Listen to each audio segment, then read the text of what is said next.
நமசிவாய்.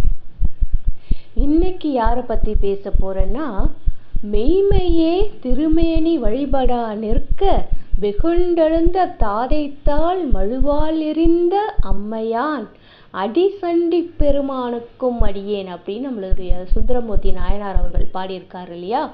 அந்த சண்டேசுர நாயனார் அவருடைய வாழ்க்கை வரலாறு தான் இன்னைக்கு சொல்ல போகிறேன்.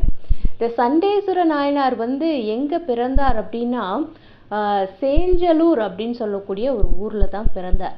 சேஞ்சலூர் அப்படின்னா இந்த ஊர் முருகப்பெருமானுக்கு ரொம்ப பிடித்த ஒரு ஊராக இருந்தது. இது கும்பகோணத்திலிருந்து ஒரு 9 மைல் தொலைவில் இருக்குது அப்படின்னு சொல்கிறாங்க இந்த காலத்தில். அந்த ஊர் முருகப்பெருமானுக்கு விருப்பப்பட்டு இருந்ததுனால, அது சேந்தனுக்கு விருப்பப்பட்டு சேஞ்சலூர் அப்படின்னு சொல்லிட்டு சொல்கிறாங்க. இந்த ஊரில் தான் நம்மளுடைய சண்டேசுர நாயனார் பிறந்திருக்கிறார்.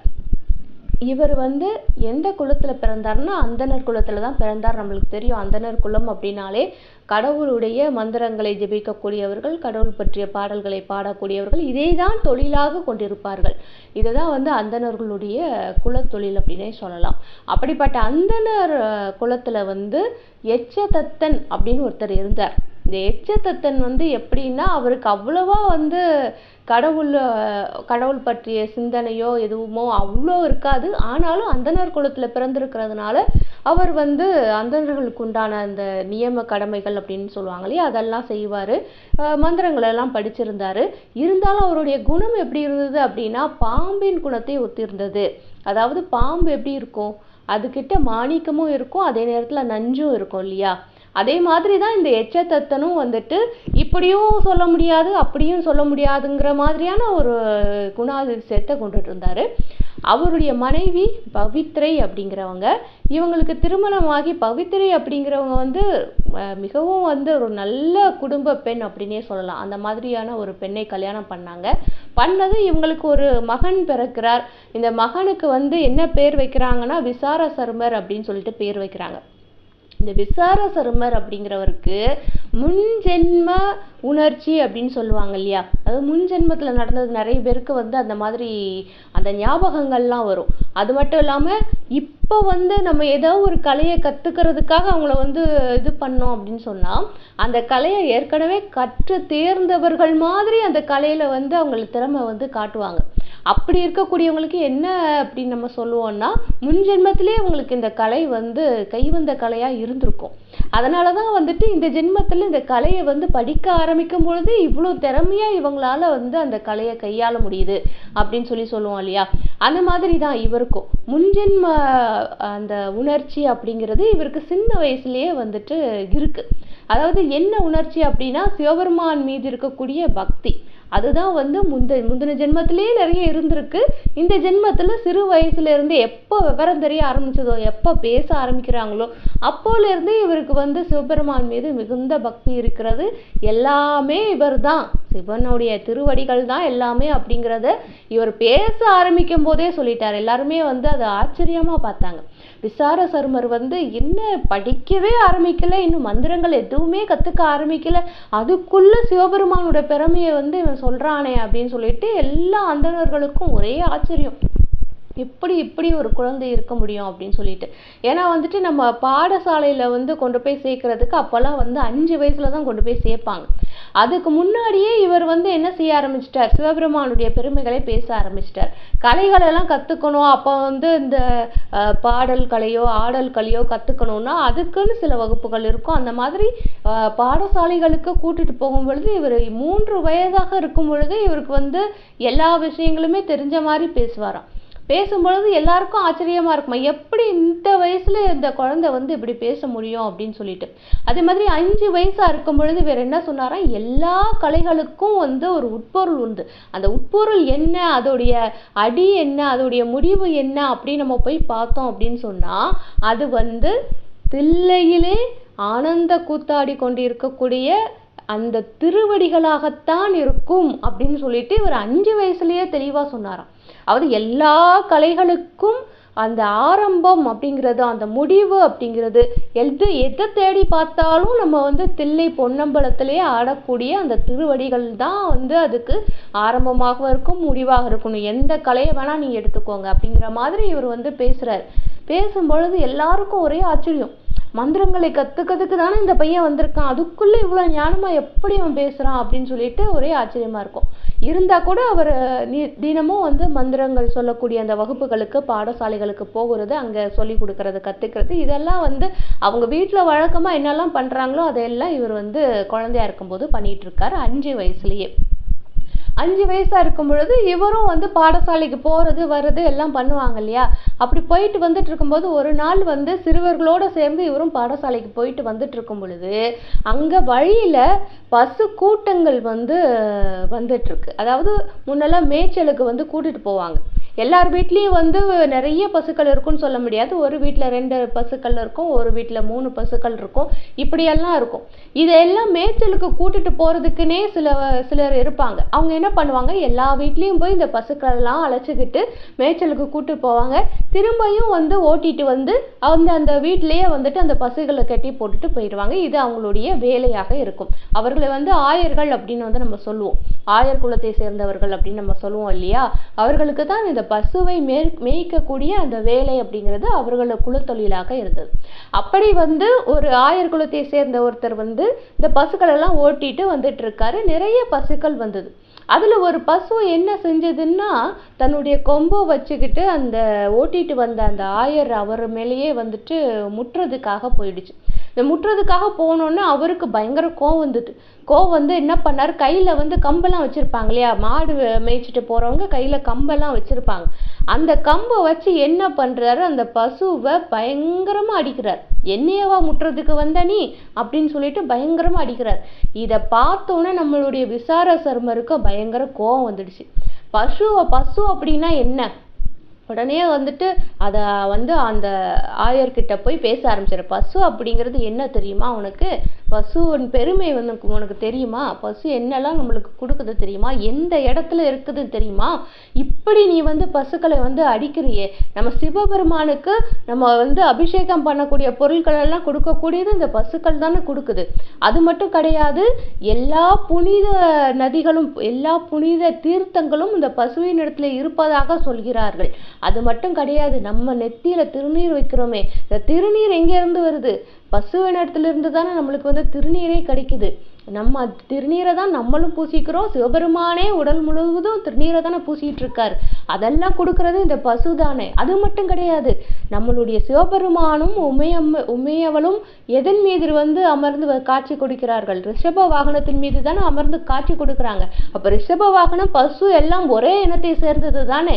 அப்படிப்பட்ட மேன்மையாக இருக்கக்கூடிய ஒரு இனத்தை சேர்ந்த பசுவை நீ எப்படி இப்படி வந்து அடிப்ப, எப்படி துன்புறுத்துவ, இதெல்லாம் மகா பாவம் இல்லையா, சிவபெருமானுக்கு வந்து செய்யக்கூடிய தீங்கு இல்லையா இது, இந்த மாதிரி உயிர்களை நீ வதைக்கலாமா அப்படின்னு சொல்லிட்டு பேசிட்டே இருந்தாரு. அப்புறம் சொன்னாரு, உன்னால வந்து பொறுமையா அந்த பசுக்கள் எல்லாம் மேய்க்க முடியலன்னா இன்னையோட இந்த வேலையை விட்டுட்டு போ, நானே வந்து பசுக்கள் எல்லாம் மேய்ச்சிக்கிறேன் அப்படின்னு சொன்னோன்னே அந்த ஆயரும் வந்துட்டு பயந்து போய், என்னடா இந்த பையன் குட்டி பையன் இத்தினூண்டு பையன் இவ்வளோ பேசுறானே அப்படின்னு சொல்லிட்டு என்ன பண்றாரு, அந்த வேலையை நீயே பாருப்பா அப்படின்னு சொல்லிட்டு அந்த மாடு மேய்க்கக்கூடிய அந்த கம்பு இருக்கு இல்லையா, கம்பு வச்சு அடிச்சார்ல, அந்த கம்பெல்லாம் இவர் கையில கொடுத்துட்டு நீயே மேய்ச்சிக்கோப்பா அப்படின்னு சொல்லிட்டு அவர் வந்து போயிடுறாரு. போன உடனே இவருமே வந்துட்டு பொறுப்பா இனிமே நானே பசுக்களை மேய்த்து கொள்கிறேன் அப்படின்னு சொல்லிட்டு அந்த 5 வயசு பையன் வந்துட்டு அன்னையில இருந்து பசுக்களை மேய்க்க ஆரம்பிக்கிறான். அதுவும் வந்துட்டு அவங்களுடைய குலத்தொழில் கிடையாது. இருந்தா கூட அந்த குலத்தொழிலை வந்து நான் அந்த தொழில் நான் செய்யலாமா அப்படிங்கிறத அவங்க வீட்டில் இருக்கிறவங்க பெரியவங்க எல்லாருக்கிட்டையும் கலந்து ஆலோசிச்சுட்டு அதுக்கப்புறமா மாடு மேய்க்கிறதுக்கு போறாரு. எல்லா வீட்லயும் போய் மாடெல்லாம் வந்துட்டு ஓட்டிட்டு வருவாரு. நல்ல பசுமையா இருக்கக்கூடிய ஒரு இடத்துல வந்து மேய்க்க விடுவாரு. அது மட்டும் கிடையாது, ரொம்ப அன்போடு அந்த பசுக்களை பார்த்துக்கிடுவார். இதுகளால வந்து அந்த புல்லை வந்து மேய முடியாத இடத்துல புற்கள் இருந்தது அப்படின்னு சொன்னா இவரே அந்த புற்கள் எல்லாம் வந்து பிடுங்கி பசுக்களுக்கு ஊட்டி விடுவார். அந்த மாதிரி பசுக்களை வந்து ரொம்ப கண்ணும் கருத்துமா பார்த்துக்கிட்டார். இப்படி பார்த்துக்கிட்டதுனால வழக்கத்துக்கு அதிகமாக பசுக்கள் 2 மடங்காக 3 மடங்காக வந்து பால் கொடுக்க ஆரம்பிச்சது.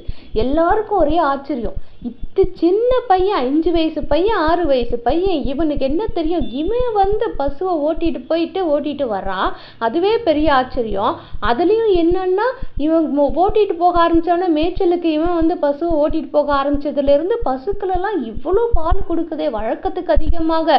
அதாவது பசு விளைச்சல் அப்படிங்கிறது ரொம்ப அதிகமாக இருக்கிறது. இவன் என்னதான் பண்ணுறான் அப்படிங்கிறது வந்து எல்லாருக்கும் ஆச்சரியமான ஒரு விஷயமா இருந்தது. எப்படி முடியும் இது? இவ்வளோ அன்பாக பார்த்துக்கிட்டா பசுக்கள் வந்து இவ்வளோ பால் கொடுக்குமா அப்படிங்கிறதே வந்து எல்லாருக்கும் ரொம்ப ஆச்சரியமா இருந்தது. இதில் வந்து என்ன அப்படின்னா, இவர் எப்பவும் என்ன பண்ணுவாருன்னா, ஒரு ஆத்தங்கரையில் தான் வந்துட்டு பசுக்களை மேய விடுவார். அங்கே வந்து மணல் இருக்கும் இல்லையா, மணல்லையே என்ன பண்ணுவார், ஒரு ஆத்தி மரம் ஒன்று அந்த ஆத்த மரங்கடையில் கரையிலேயே இருந்தது. அந்த கரையில் இருக்கக்கூடிய அந்த ஆத்தி மரத்தடியில் மண்ணாலேயே சிவலிங்கத்தை செய்வார். சிவலிங்கம் செஞ்சு அதுக்கு வந்து ஒரு கோயில் மாதிரி அமைச்சு சுற்றி வந்து சுற்றுச்சுவரெல்லாம் அமைச்சு ஒரு லிங்கம் அமைச்சு அதுக்கு வந்து சுற்றி இருக்கக்கூடிய பூக்களெல்லாம் பறித்து அதை வச்சு பூஜையெல்லாம் பண்ணி அங்கே இல்லாத பொருட்கள் இருக்கிறதா மனசில் நினச்சிக்கிட்டு அதை மனசார படைச்சி பூஜை பண்ணுவார். எப்படின்னா, ஒரு ஏதாவது இந்த படைக்கிறதுக்கு நெய்வேத்தியம் எதுவும் இல்லைன்னு வச்சுக்கோங்க, நம்ம என்ன நெய்வேத்தியம் படைக்கணும்னு நினைக்கிறோமோ அதை மனசில் வந்து தியானம் பண்ணிக்கிட்டு அதை படைச்சதா நினச்சி பூஜை பண்ணுவார். இந்த மாதிரி தான் பண்ணிக்கிட்டு இருந்தார். அது மட்டும் இல்லை, இவர் பூஜை பண்ணுறதுக்கு உண்டான அபிஷேகத்தில் முக்கியமாக என்ன இருந்ததுன்னா, இந்த பசுக்கள் கொடுக்கக்கூடிய பால் தான் முக்கியமான ஒரு விஷயமா இருந்தது. இந்த பசுக்கள் என்ன செய்யும், அதுவே வந்து பால் வந்து இவர் கறக்காமலே அது வந்து பால் சுரந்து கொடுக்கக்கூடிய ஒரு நிலையில தான் வந்து பசுக்கள் எல்லாம் இருக்கும். பசுக்களுக்கெல்லாம் இவர் மேலே அதிக ஒரு பிரியம் இருந்ததுனால அவர் குடம் வச்சிருப்பார். அந்த குடத்துல பசுக்கள் தானாகவே வந்து பால் சொரிஞ்சிட்டு போகும். அந்த அளவுக்கு வந்து இவர் வந்து அந்த பசுக்கள் மீது இவரும் அன்பாக இருந்தார். பசுக்களும் இவர் மீது அவ்வளோ ஒரு மயக்கத்தில் இருந்தது. அந்த மாதிரி இருக்கும் பொழுது தினமும் என்ன நடக்குது, பசுக்கள் வந்து அந்த இவர் வச்சிருக்கக்கூடிய குடத்துல வந்து பால் வந்து நிரப்பிட்டு போயிடும். அந்த பாலை வந்து எடுத்து இவர் வந்து செஞ்சிருக்கக்கூடிய அந்த மணல் லிங்கத்துல இவர் அபிஷேகம் பண்ணுவார். அபிஷேகம் பண்ணி ஆராதனை பண்ணி இவருக்கு வந்து என்னென்ன தோணுதோ அதெல்லாம் பண்ணிட்டு எல்லாமே வந்து பூஜையெல்லாம் முடிப்பார். முடித்து சாயங்காலம் ஆனோடனையும் எல்லா மாட்டுக்கு பசுக்களையும் வந்து ஓட்டிகிட்டு போய் அவங்க வீட்டில் இது விட்டுட்டு இவர் வந்து போயிடுவார். இது வந்து அன்றாடம் நடந்துட்டு இருந்தது, வருஷக்கணக்காக நடந்தது. இவருக்கு ஒரு 7 வயசு இருக்கும் பொழுது என்ன ஆச்சு அப்படின்னா, ஒரு வெளி ஊர்ல இருந்து வரக்கூடிய ஒரு மனிதன் வந்து இவர் என்ன செய்யறாரு அப்படிங்கிறத பார்க்குறாரு. அதுவும் அந்தண குலத்தை சேர்ந்தவர் தான். அவர் வெளியூர்ல இருந்து வர்றாரு. வரும்பொழுது ஆற்றங்கரையில் நடக்கிறதெல்லாம் பார்க்குறார். ஒரு சின்ன பையன் உட்கார்ந்துக்கிட்டு இந்த பசுக்கள் எல்லாம் பால் சொரிவதை அவர் பார்க்கல. ஆனால் பசுக்களை ஓட்டி வரக்கூடிய ஒரு பையன் ஒரு குடம் நிறைய பாலை வச்சுக்கிட்டு அந்த பாலை மண்ணில் ஊற்றிக்கிட்டு இருக்கானே அப்படிங்கிறது தான் இவருக்கு தெரிஞ்சது. அங்கே உண்மையிலேயே என்ன பண்ணிக்கிட்டு இருந்தார், அவர் மண்ணில் வந்து நம்ம சிவபெருமானுடைய லிங்க திருமணியை செஞ்சு அந்த லிங்க திருமணிக்கு ஒரு அபிஷேகம் பண்ணிக்கிட்டு இருந்தார். அதுதான் ஒரிஜினலாக நடந்தது. ஆனால் வெளியில இருந்து பார்க்குற ஒருத்தருக்கு எப்படி தெரியுது, ஒரு சின்ன பையன் மாடு மேய்க்க வந்த பையன் மாட்டிலேருந்து பாலை கறந்து அதை தண்ணியில் அந்த மணலில் ஊற்றி விளாண்டுக்கிட்டு இருக்கான் அப்படிங்கிறது தான் அவருக்கு புரிஞ்சுது. இதை பார்த்த உடனே அவருக்கு வந்து பயங்கர கோவம் வந்துடுச்சு. எப்படி இந்த பையன் அப்படி பண்ணலாம் அப்படின்னு சொல்லிட்டு ஊருக்குள்ளே போயிட்டு அந்தனர், இவரும் அந்தனர் இல்லையா, ஆனால் அந்தனர் குலத்தில் இருக்கிற மற்றவங்க கிட்டலாம் சொல்லிடுறாரு. இந்த மாதிரி இந்த பையன் வந்து பாலெல்லாம் கறந்து மண்ணில் ஊற்றி விளாண்டுக்கிட்டு இருக்கான், நீங்களும் அந்த பையன்கிட்ட மாடை கொடுத்துட்டு நீங்கள் உட்காந்துருக்கீங்களே அப்படின்னு சொல்லிட்டு இவர் ஊருக்குள்ளே போய் கேட்ட உடனே ஊரில் இருக்கிறவங்கெல்லாம் ஒன்று சேர்ந்து என்ன பண்ணுறாங்க, நம்மளுடைய எச்சதத்தனை கூப்பிட்டு அனுப்பிச்சிடுறாங்க. ஏன்னா அவருடைய பையன் தானே இவர். அதனால இவருக்கு ஒரு 7 வயசு தான் ஆகுது.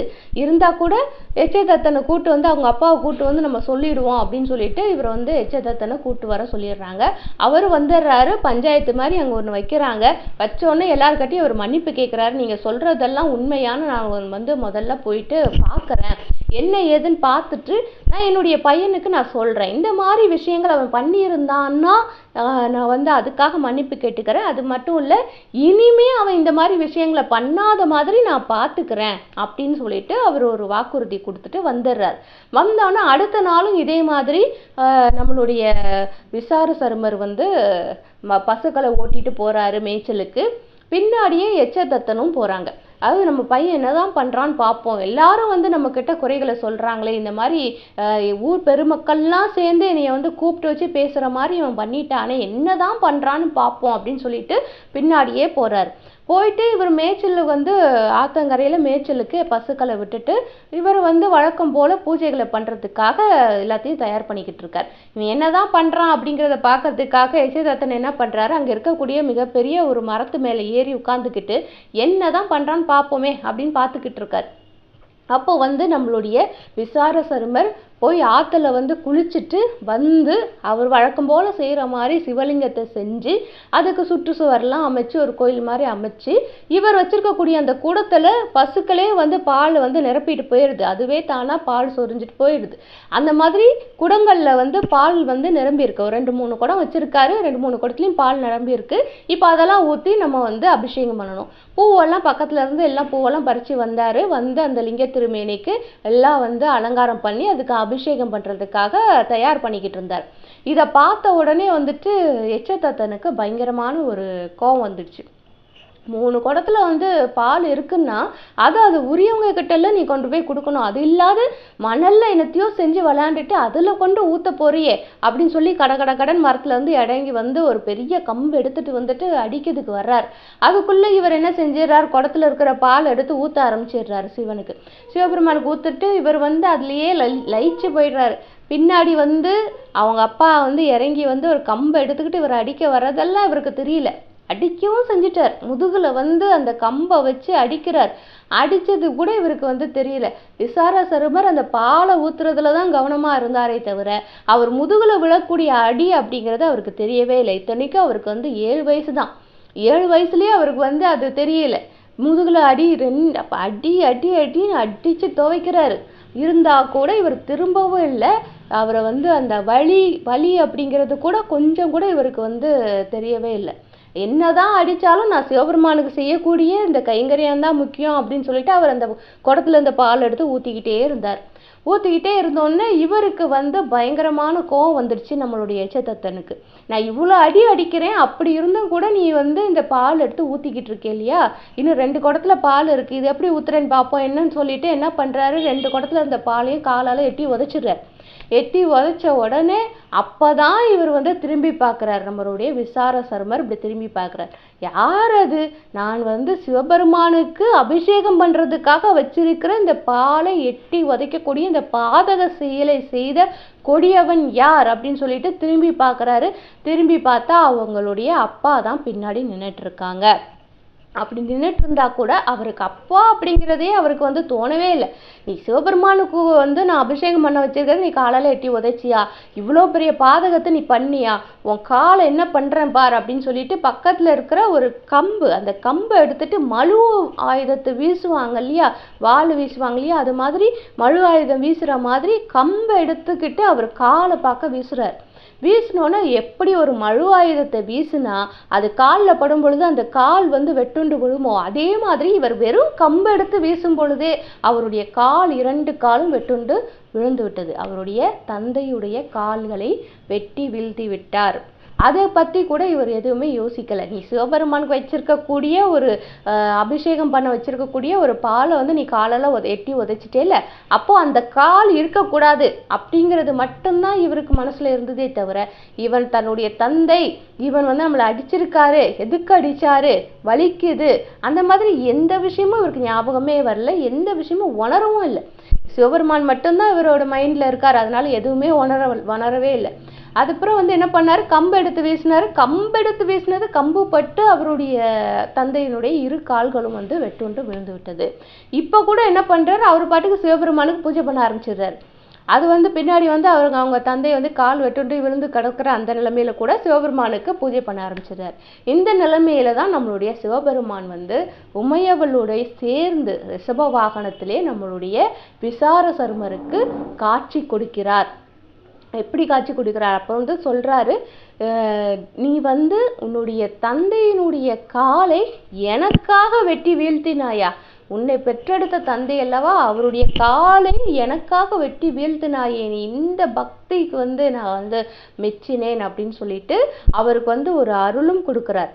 நீ வந்து இனிமேல்ட்டு என்னுடைய நான் உண்பதும் உடுப்பதும் நான் வந்து இருப்பதும் எல்லாமே உனக்கும் ஆகுக அப்படின்னு சொல்லிட்டு என்ன சொல்றாரு, நீ இனிமேல் சண்டீஸ்வரனாக இருப்பாய் அப்படின்னு சொல்லிட்டு தன்னுடைய தலையிலே சூட்டி இருக்கக்கூடிய கொன்றை மலர் மாலையை எடுத்து அந்த சிறுவனுடைய தலையிலே சூட்டி விடுகிறார். இதனாலதான் அவர் சண்டேஸ்வர நாயனார் அப்படின்னு நம்ம கூப்பிடுறோம் இல்லையா, அதுக்கு காரணம் இதுதான்.